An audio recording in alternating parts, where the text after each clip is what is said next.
Good morning students. कविता 11वी, जीवन गाणे, नितीन देशमुख. त्याचे कवी आहेत. प्रसिद्ध कवी आणि लेखक.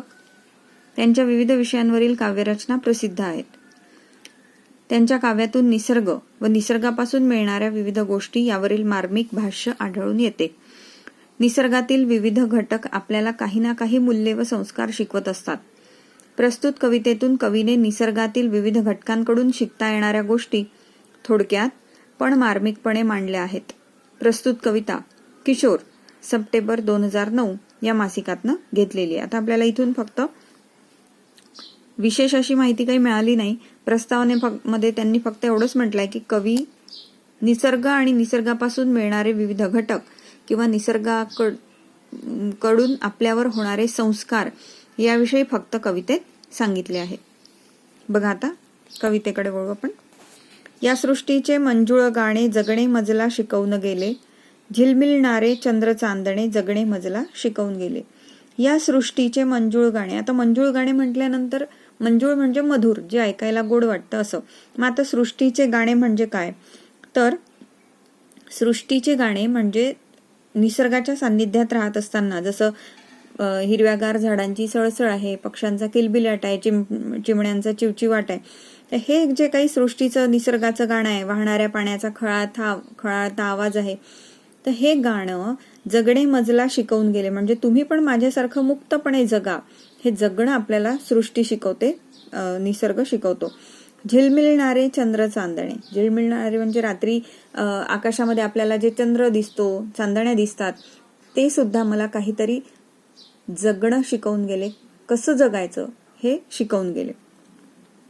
भरकटलेल्या जगात नाही संस्कारांची जाण कुणाला. कवी म्हणतात की हे जग जे आहे सध्या इतकं भरकटलेलं आहे की या भरकटलेल्या जगात संस्कार कसे असावेत, संस्कार म्हणजे काय, याची कुणालाही जाणीव नाही. पूर्वीच्या काळी जे संस्कार आपल्या आधीच्या लोकांवर झाले, ते संस्कार आपल्यावर होतीलच किंवा आपल्या पुढच्या पिढ्यांवर होतीलच, याची कुठलीही शाश्वती नाही. त्यामुळे त्यांनी स्पष्ट शब्दात म्हटलेलं आहे की भरकटलेल्या या जगामध्ये, कारण प्रत्येक जण धावतोय, घड्याळाच्या काट्यावर धावतोय, त्यामुळे प्रत्येकावर योग्य ते संस्कार होतीलच. पूर्वीच्या काळी एकत्र कुटुंब असायचं, 25-25, 30-30 लोक एकाच घरात असायचे, त्यामुळे प्रत्येक व्यक्तीवर उत्तमोत्तम संस्कार बिंबवले व्हायचे. पण आजच्या जगामध्ये मात्र अगदी छोटे छोटे विभक्त कुटुंब पद्धती आली आहे, त्यामुळे संस्कार कसे करावे किंवा होतीलच याचा काहीही भरोसा उरला नाही. म्हणून कवी म्हणतात भरकटलेल्या जगात नाही संस्कारांची जाण कुणाला. तुळशीवरल्या त्या पणतीचे जळणे मजला शिकवून गेले. आता तुळशीजवळ लावलेली पणती है ना, संध्याकाळी आपण तिन्ही सांजेला तुळशीजवळ दिवा लावतो, घरात देवाजवळ दिवा लावतो. मग ही पणती काय शिकवते की मी अगदी छोटी आहे, पण तरी सुद्धा त्या तेलाच्या सहवासामध्ये, पणतीमध्ये घातलेल्या तेलाच्या सहवासामध्ये जळून जळून मी इतरांनाही प्रकाशित करते. माझा प्रकाश अतिशय मंद आहे, अतिशय कमी आहे, पण तरी सुद्धा मी या इतक्या अंधारातही वाट दाखवण्याचं काम करते. हे तुळशी व जवळची पणती कवीला शिकवून जाते की त्याप्रमाणे मनुष्यानी सुद्धा जे काही आपल्या जवळ आहे ते समाजामध्ये देण्याचा प्रयत्न केला पाहिजे. प्रेम काय ते कुणान ठावे, नदी सागरा जीव का लावे. खरं प्रेम काय असतं हे कुणीही सांगू शकत नाही. मग तिथे प्रश्न विचारलाय की नदी सागरा जीव का लावे. प्रत्येक नदी ही समुद्रालाच का जाऊन मिळते? बघा इथे चित्रामध्ये सुद्धा आपल्याला दिलेलं आहे की नदी वाहत येते आणि इकडे समुद्र आहे, समुद्राला ती येऊन मिळते. स्वैर होऊनी नदीचे पळणे जगणे मजला शिकवून गेले. मग ही नदी जी काही स्वैर होऊन पळते, मुक्तपणे, तिला कुठलाही अडथळा नाही, कुठलाही बांध नाही, पण तरी सुद्धा त्या नदीनी आपली मर्यादा सोडलेली नाही, हे महत्वाचं आहे. जरी ही नदी स्वैरपणे स्वच्छंदपणे पळते आहे, तरी सुद्धा तिने आपली मर्यादा ओलांडलेली नाही. दिसते का कधी की नदी आपली वाहते वाहते आणि वातामध्येच कुठल्या तरी वेगळाच फाटा फुटला आणि तिकडे वाहायला लागली? असं कधी होत नाही. तिचा जो काही रस्ता आहे त्याच रस्त्याने बरोबर ती वाहते. भलाही त्याच्या पाण्याच्या पातळीमध्ये चढ उतार होते, पाणी कधी कमी होतं, कधी जास्त होते, पण ही नदी मात्र मुक्तपणे जरी फिरत असली तरी ती आपल्या मर्यादा मात्र कधी सोडत नाही. ती बरोबर सागरालाच येऊन मिळते.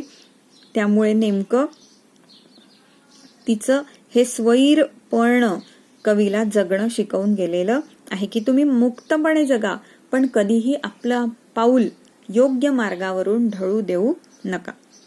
ठीक आहे, सोपं आहे, कविता फार कठीण नाही आहे. बुलंद तरीही असे हौसले, पिल्लासाठी किती सोसले, चिवचिवणाऱ्या चोची मधले दाणे मजला शिकवून गेले.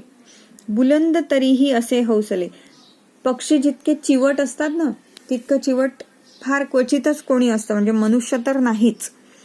ते कितीतरी वेळा काड्या काटक्या गोळा करून आणतात आणि आपलं घरटं बांधण्याचा प्रयत्न करतात. कितीतरी वेळा असं होतं की 2-4 काड्या आणल्या आणि मध्येच हवा आली, झाडाच्या फांद्या हल्ल्या, त्या काड्या पडून जातात, परत जातात, पुन्हा आणतात. घरामध्ये जर ट्यूबलाईटवर एखादं किंवा एखाद्या अशा कोपऱ्यात वरती कुठेतरी वळचणीच्या ठिकाणी पक्ष्यांना घरटं बनवताना जर तुम्ही बघितलं असेल तर अगदी मोजून 4-5 काड्या, कुठे कापूस, कुठे काही असं वाळलेले पानं ते आणत असतात. आणि आपण काय पक्षी घरात घरटं करतायत, कचरा होतो म्हणून ते काढून फेकून देत असतो, की त्याचं घरटं पूर्ण व्हायच्या आत ते काढून टाकलेलं बरं. पण तो पक्षी सुद्धा तितक्याच चिवटपणे पुन्हा पुन्हा पुन्हा काटक्या गोळा करून आणतो आणि आपलं घर बांधतो. कशासाठी? तर आपल्या पिल्लांसाठी. म्हणजे इथे जे पक्षाचं उदाहरण दिलेलं आहे तेच उदाहरण माणसाच्या बाबतीतही उपयोगात येतं, की आई वडील आपल्यासाठी किती आयुष्यभर कष्ट करतात है ना, आणि हे कष्टच आपल्याला पुढे या जगामध्ये तरुण ठेवतात, आपल्याला नवी उमेद देतात. पिल्लासाठी किती सोसले, ते कितीतरी सोसतात. कितीतरी लोकांच्या घरी असं आहे की पोटाला चिमटा काढून ते आपल्या मुलांचं शिक्षण करतात, स्वतः अर्धपोटी राहतात पण मुलांना पोटभर खाऊ घालतात. चिवचिवणाऱ्या चोची मधले दाणे मजला शिकवून गेले. आणि मग ही चिमणी पाखरं काय करतात की त्या घरट्यामध्ये त्यांचे पिल्लं अंड्यातनं बाहेर आले की त्या पिल्लांना उडता येत नसतं, मग त्यांना पोटाला दाणा तर पाहिजे, खायला अन्न तर पाहिजे, म्हणून स्वतः जातात. मग त्यांचं खाद्य म्हणजे काय तर धान्याचे दाणे किंवा मग छोटे छोटे किडे, अळ्या, मग ते आपल्या चोचीमध्ये धरून आणतात आणि आपल्या चोचीने त्या पिल्लांच्या चोचीमध्ये ठेवतात आणि त्यांना भरवतात, खाऊ घालतात. छोट्या बाळाला आई जशी भरवते तशी ती पक्षीणही आपल्या पिल्लांना भरवत असते. आणि हे त्या चोचीमधले दाणे जणू काही कवीला शिकवून गेलेले आहेत की हे जगणं आहे, आपल्या घासातला घास काढून समोरच्याला देणं. आता वास्तविक पाहता हे तर तिचं स्वतःच पिल्लू आहे, पण तरी सुद्धा यातून हेही शिकायला मिळतं की ज्याला खरंच गरज आहे त्याला आपल्या घासातला घास काढून द्या. तुमच्या जवळ जर एकच घास असेल तर त्यातला अर्धा घास द्या, एकच भाकरी असेल तर अर्धी भाकरी खायला द्या गरजू व्यक्तीला. देव तुम्हाला 2 भाकरी मिळवून देईल. हे तिथे शिकवलेलं आहे. सागराची अथांगता अन ही वृक्षाची स्थितप्रज्ञता. सागर कसा असतो? अथांग पसरलेला असतो, अगदी धीर गंभीर असतो, कितीतरी पाणी त्याच्यामध्ये साठवलेलं असतं, पण तो कधीही जोपर्यंत सागराला भरती येत नाही तोपर्यंत त्या सागरातलं पाणी हे शांत आणि स्थिर असतं, अतिशय गंभीर असतं. त्याच्यावरून वाहणाऱ्या वाऱ्यांचा जो काय फक्त आवाज होत असतो तो असतो. ही वृक्षाची स्थितप्रज्ञता. वृक्ष कसे बिचारे एका जागी स्थितप्रज्ञ, एखाद्या ध्यान करत बसलेल्या ऋषीमुनी सारखे असतात. आणि त्या ऋषीला जशी जगाची पर्वा नसते, कोणी काहीही केलं तरी ते आपल्या तपस्येमध्ये, आपल्या साधनेमध्ये मग्न झालेले असतात, त्यांना पूर्ण जगाचा विसर पडलेला असतो. त्याप्रमाणे हे वृक्ष आहे. ऋषी जसे परोपकारी असतात की दुसऱ्यांवर उपकार करणारे, दुसऱ्याला पटकन क्षमा करून टाकणारे, तसे हे वृक्ष आहे. वृक्ष आपल्याला सगळं काही देतो, पण आपल्याकडून तो कधीही कशाचीही अपेक्षा करत नाही. त्याप्रमाणे दुसऱ्यासाठी घाव सोसणे जगणे मजला शिकवून गेले. अशा प्रकारे दुसऱ्यासाठी घाव सोसणं म्हणजे काय आहे ना, लाकूड तोड्या येतो, कुऱ्हाडीचे घाव घालतो, त्याच्या 4-5 फांद्या तोडतो, जळणासाठी घेऊन जातो. वृक्ष त्याला काही बोलतो? नाही बोलत. उलट फांदीवर घाव घातला की त्या फांदीवर जे फळं असतात तेही खाली पडतात, म्हणजे त्या झाडाच्या तोडलेल्या फांद्यांसोबत तो फळही घेऊन जातो. त्याच झाडाच्या सावलीमध्ये थकलो बा म्हणून विश्रांतीही घेतो. म्हणजे प्रत्येक परीने वृक्ष त्याला मदतच करत असतो आणि उलट त्यांनी जे घाव घातलेले असतात ते सोसतही असतो. अशी ही वृक्षाची स्थितप्रज्ञता की मनुष्यांनी सतत परोपकारीच असलं पाहिजे. जगाने आपल्यावर कितीही बोल का लावेना, आपण आपल्या कर्तव्यात कसूर करायला नको. हे जगणं या वृक्षाकडून कवीनी शिकलेलं आहे. मग कवीला कोण कोण शिकवलं तर सृष्टीचे मंजूळ गाणे, झिलमिलणारे चंद्र चांदणे, तुळशी जवळची पणती, नदी, समुद्र, त्यानंतर पिल्यासाठी घरटं बांधणारी पक्षीण आणि समुद्राची अथांगता आणि वृक्षाची स्थितप्रज्ञता. स्थितप्रज्ञ म्हणजे स्थिर असणे, एका जागी स्थिर असणे, आणि अथांग म्हणजे खूप मोठा, ज्याला थांगच नाहीये, ज्याला दुसरी बाजूच नाही, असा अमर्याद पसरलेला तो समुद्र की एका किनाऱ्यावर उभं राहिलं तर दुसरा किनाराच आपल्याला दिसणार नाही, असा तो अफाट पसरलेला समुद्र. तर या सगळ्यांनी कवीला जीवन कसं जगावं ते जीवन गाणं शिकवलेलं आहे. तर ही आपली कविता आहे. जीवन गाणे अतिशय सोपी आहे. तुम्ही 2-2दा 3-3दा वाचा, तुम्हाला समजून जाईल. बघा, त्यानंतर स्वाध्याय दिलेला आहे. पहिल्यांदा शब्दार्थ दिले आहेत. शब्दार्थामध्ये मंजूळ म्हणजे गोड, ठाव नसणे म्हणजे माहीत नसणे, बुलंद म्हणजे मजबूत भक्कम, हौसले निर्धार ठाम विश्वास, घाव सोसणे म्हणजे दुःख सोसणे. स्वाध्याय अगदी छोटासा आहे. बघा, आकृत्या पूर्ण करा. कवीच्या अनुभवातले जग कसे आहे तर भरकटलेलं आहे आणि तिथे त्या भरकटलेल्या जगामध्ये संस्कारांची जाणीव कुणालाही नाही, असं ते जग आहे. त्यानंतर कवीला जगणे शिकवणारे कवितेतील घटक कोण कोण आहेत तर चंद्र चांदणे आहे, तुळशी जवळची पणती आहे, समुद्र आहे, नदी आहे, वृक्ष आहे. काही लिहा, कोणतेही 4 लिहा. प्रश्न दुसरा आहे, कवितेच्या आधारे खालील तक्ता पूर्ण करा. कवीला जगणे शिकवणारे घटक. मग या घटकापासून कवी काय शिकले? चंद्र चांदण्यापासून त्यांनी सृष्टीचं मंजूळ गीत शिकलाय. पण ती त्यांना कसं जगायचं, कसं तेवत राहायचं, मंदपणे कसं तेवत राहायचं ते शिकवलंय. दुसऱ्याला स्वतः जळून दुसऱ्याला योग्य मार्ग कसा दाखवायचा ते. नदी शिकवते की कितीही बेफाम बेधुंद स्वैरपणे वाहत असली तरी आपली मर्यादा सोडायची नाही. पक्षी काय शिकवतात? पक्षी शिकवतात की कितीही अडचणी आल्या, कितीही संकट आले, कितीही प्रतिकूल परिस्थिती आली तरी त्या परिस्थितीशी सामना करायचा आणि आपल्या कुटुंबाला भक्कम आधार द्यायचा. काय ना, पक्षी बनवतो की नाही, घरटं बनवतो पिल्लांसाठी आणि त्याला चोचीमध्ये दाणा देऊन भरवतो, त्याचं जगणं सुसह्य करतो. सागरापासून कवी काय शिकतात तर अथांगता. अथांग पसरलेला सागर आहे, अतिशय स्थितप्रज्ञ असं वृक्ष आहे, असं ते सगळं कवितेच्या आधारे हा तक्ता पूर्ण करायचा आहे. त्यानंतर स्वमत स्पष्ट करा. बिनभिंतीची शाळा लाखो इथले गुरु हा विचार. बिना भिंतीची शाळा म्हणजे निसर्ग, आणि लाखो इथले गुरु म्हणजे तुम्ही निसर्गाकडून काय काय शिकता, तुम्ही झाडांकडून काय शिकता, तुम्ही जंगलाकडून काय शिकता, तुम्ही प्राणी पक्षी यांच्याकडून काय शिकता, आकाशातली वीज तुम्हाला काय शिकवते, हे सगळं इथे हा तुमचा विचार तुम्हाला मांडायचा आहे. दुसऱ्यासाठी घाव सोसणे या ओळीतील तुम्हाला कळलेला अर्थ.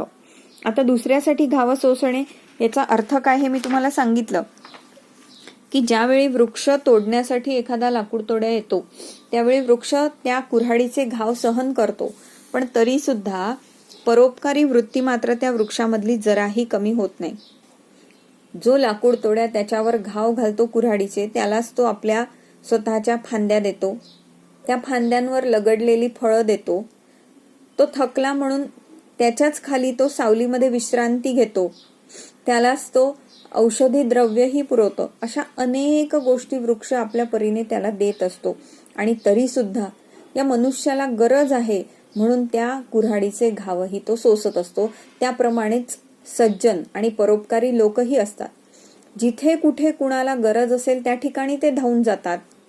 कुणी कितीही बोललं तरीही ते सगळं बोलणं निमूटपणे सहन करतात, आणि कितीही प्रतिकूल परिस्थिती किंवा अनुकूल परिस्थिती आली तरी हे कठीण जगणं अतिशय ते सुसह्य करून टाकतात. सामान्य माणसांसाठी अतिशय ते सोपं करून टाकतात. कितीही प्रतिकूल परिस्थिती आली तरी ते आपला पाय या मार्गावरून ढळू देत नाही. योग्य मार्गावरूनच ते कायम चालत राहतात. ठीक आहे.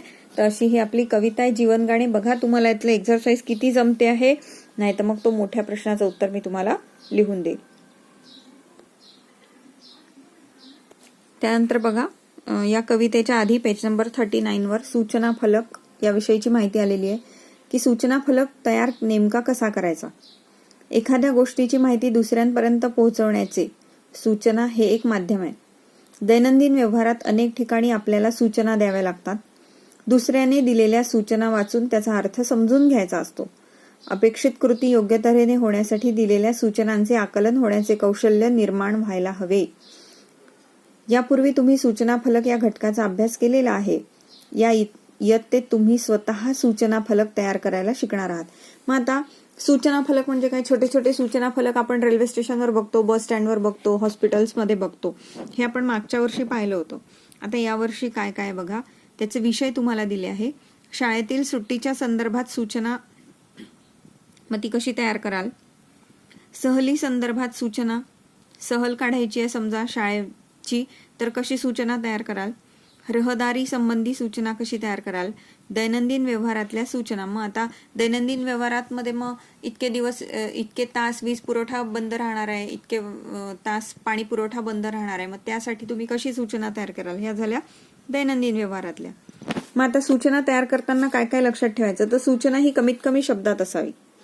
खूप मोठं भारूड आपल्याला निबंध लिहायचा नाही. मोजक्या 3 ते 4 वाक्यांमध्ये ती संपली पाहिजे. सूचनेचे लेखन स्पष्ट शब्दात नेमके आणि विषयानुसार असावे. नाही तर पाणी पुरवठा बंद अशी सूचना आहे आणि तुम्ही भलतंच काहीतरी सांगत बसाल आणि शेवटी एका ओळीत सूचना द्याल, हे चालणार नाही. सूचनेतील शब्द सर्वांना अर्थ समजण्यास सोपे असावेत. सूचनेचे लेखन शुद्ध असावे. सूचना फलक तयार करा. त्यासाठी खालील नमुना कृतींचा अभ्यास करा. पहिली तुम्हाला दिलेली आहे. आता कधी कधी तुम्हाला एखाद्या वेळेला सूचना दिलेली राहील आणि त्यावर प्रश्न विचारले जातील. अशाही पद्धतीचा हा प्रश्न विचारला जाऊ शकतो. बघा विषय आहे, उद्या शहरातील पाणी पुरवठा बंद राहील. पहिला नमुना दिलाय. दिनांक 8 नोव्हेंबर, जलपुरवठा विभाग, पाणी पुरवठा बंद. मग आता ही सूचना कोणी दिलेली आहे, तर जलपुरवठा विभागाने दिलेली आहे.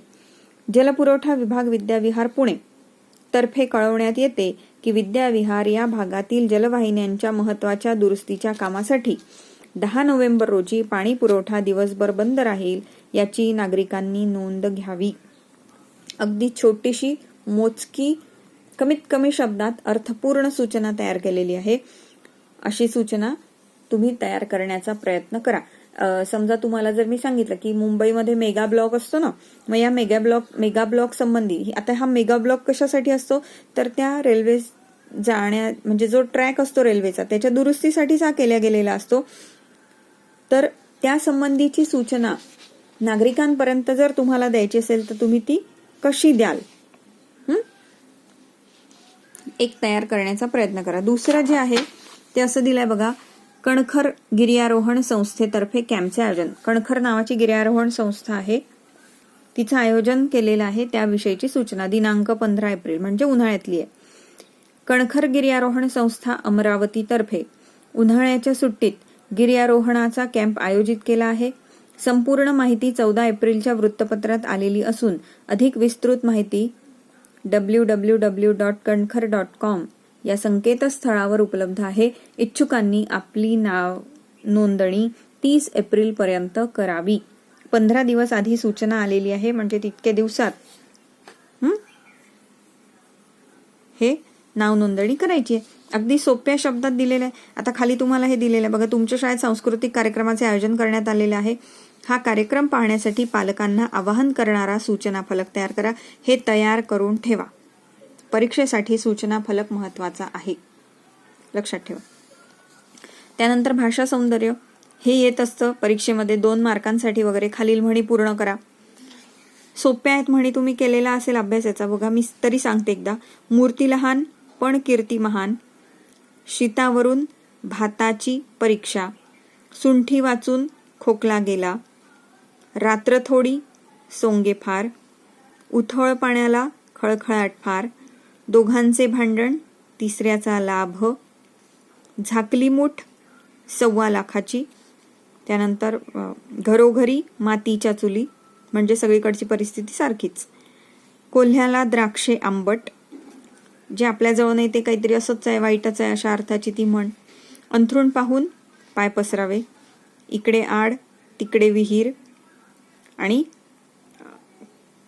काखेत कळसा गावाला वळसा, अशा या 12 म्हणी आहेत.